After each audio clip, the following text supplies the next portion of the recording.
So when I first started this channel, I shared a short 3-minute video that detailed my near-death experience related to my obesity and the medications that I was using to treat it. And it's been almost 2.5 years since I first checked into that emergency room with the worst stomach pain of my entire life and didn't check out until 4 months later, 45 days of which I have no memory of whatsoever. And I've just had my annual physical, so if you're curious about where I'm currently at or how I went from wheelchair bound to now the best physical shape that I've been in nearly a decade, by all means follow along. And I have had a pretty major health setback that I'm going to share with you in the end that some of you might be dealing with already and you can give me some tips on. Here we go. So it's update time and it's all good. Most of it. And we'll get into some of those major changes I've got coming up as we get closer to the end. But first, let's talk about my diabetes report card. So if you've got type 2 diabetes, you're probably going to be familiar with some of these tests and the numbers that go along with them. And if you've got type 2 diabetes and you don't know about these tests and numbers, you need to start. And here's why. I've learned that if you're not managing and controlling your type 2 diabetes, then you're dying from it. And it's important to know where we stand as often as we possibly can to make sure that we're progressing on managing our health. And first up on that list for me is my blood pressure. It is 126/74, which is both good and unmedicated.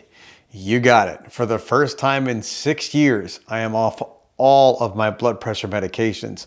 And I was on a stack of those things to help control that number. And my cholesterol is the best it's been in almost 5 years, which is fantastic. I'm down to 1 medication only for that from the 3 that I was on previously. And I think with a little bit of tweaking to my diet and reducing my overall body fat percentage a little bit more, I can get off of all of those medications entirely on the next 6-month cycle of review. And next up are my triglycerides, which we're gonna pause for a moment and focus on. Because this number in our blood test, if you remember that first video I was just talking about, can literally be the difference between life and death. And I hate to sound dramatic, but it was that way for me. So for those of you that track lipids or fats in the blood, triglycerides, you know that anything over 150 is dangerous or high, and anything below 150 is considered safe and normal. So any triglyceride finding over 150 puts you on medication and typically requires a heavy dose of that plus massive lifestyle changes to get that number back under control. And so my triglycerides at one stage before I got sick were approaching the 300 mark. And so my doctor was putting me on massive doses of the medications used to treat triglycerides and harping on me constantly about the diet and exercise changes I needed to make to get that number back to a normal state. At one point, there was so much fat in my blood that when I went to go donate at the American Red Cross, both plasma and red blood, it was considered unusable in any other patient. In fact, it got so bad that the director of the local American Red Cross actually flagged my profile and called me personally to let me know not to come back and donate until I was able to get the situation rectified. I'm embarrassed to say this, but before I went on the donation ban with the Red Cross, I'd gone in for a plasma donation and there was so much fat in my blood that I actually clogged the apheresis machine, the machine they used to pull your plasma out. It clogged the machine. So that, combined with me refusing to make the necessary diet and lifestyle changes I knew to make, along with the medications I had to be on to control that, both elements of which are toxic to the pancreas, I finally hit critical mass and landed myself in that ICU. The diagnosis when the doctor finally came back to let me know what was going on with the massive stomach pain was necrotizing pancreatitis. My triglyceride levels when I was admitted into the ICU 2.5 years ago, remember 150 or up, they put you on medication, was 4,425. And it's only that number because the machine didn't have a way of calculating any higher. And I can prove it to you. I've got the results of that test on the screen right now. See that little greater than symbol? It means it was actually higher than 4,425. So they had to insert a port into my neck and attach me to 2 different apheresis machines, and through a series of 4 2-hour-long procedures, pull all of the blood out of me, separate the fat from the blood in one machine, run it through another, and then back into my system as a way of getting that fat out of my digestive system and give my pancreas a little bit of relief. So let me tell you, when it comes to your triglycerides, you're welcome to push it, go on medications, and not make any diet and lifestyle changes. And you can get your triglycerides pretty high up there before your body shuts down.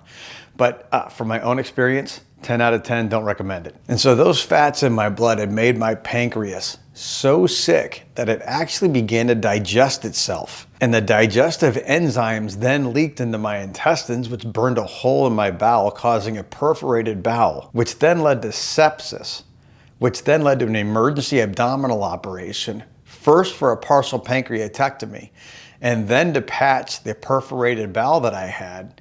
But during that operation, I contracted a MRSA infection on top of that.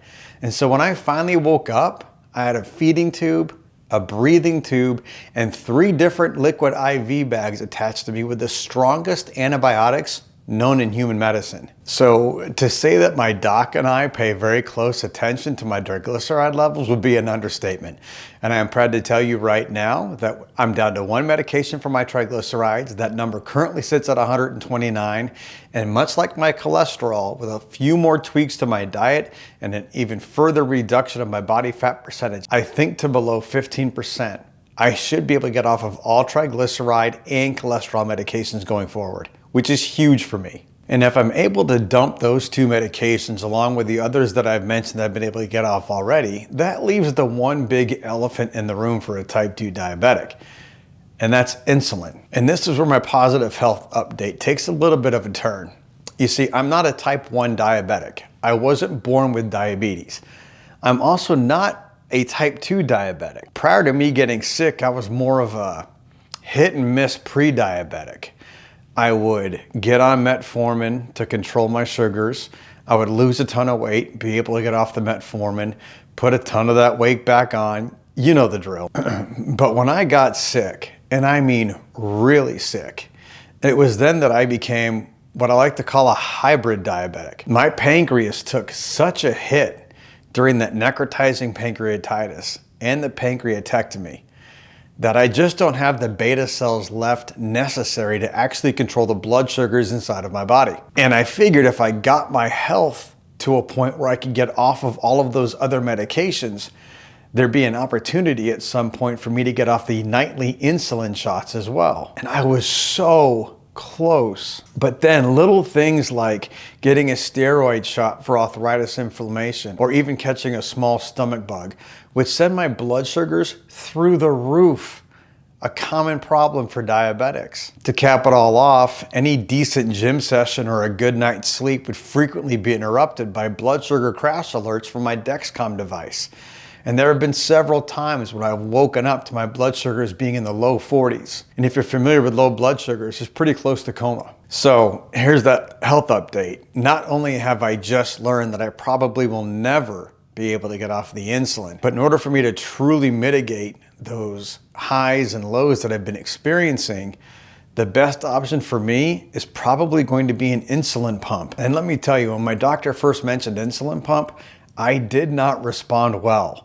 My first thought immediately was, I'm gonna be on a colostomy bag after that, then I'm gonna be on a walker trying to gimp around town, and it's gonna be, at that point, it's gonna be a shortened lifespan. None of it was positive. And that's where I sit today. I have fully overhauled my diet. I have made exercise a daily discipline as opposed to a daily option.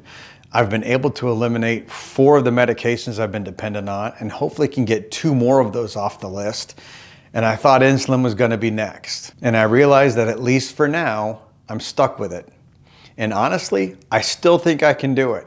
I still think if I can get that body fat percentage below 15% and take some more pressure off of that pancreas and its functioning, I can possibly get that insulin pump removed. And I'm not nearly as concerned about my weight on the scale as opposed to my percent body fat, because really the weight on the scale isn't or wasn't what was killing me. It was the sheer volume of fat I was carrying around. So in 2 weeks' time, as of the publishing of this video, I have an appointment with a diabetic specialist to go into details as to what life with an insulin pump is going to be like. And if I do choose to go that direction, it's going to be one more thing for me to talk about on this channel. And yes, probably one more thing for me to overcome. And with that said, if you're on an insulin pump or you live with someone who is, please send me your comments and tips on how you've managed that down below. And I've not done this in past videos, but I'm going to start now.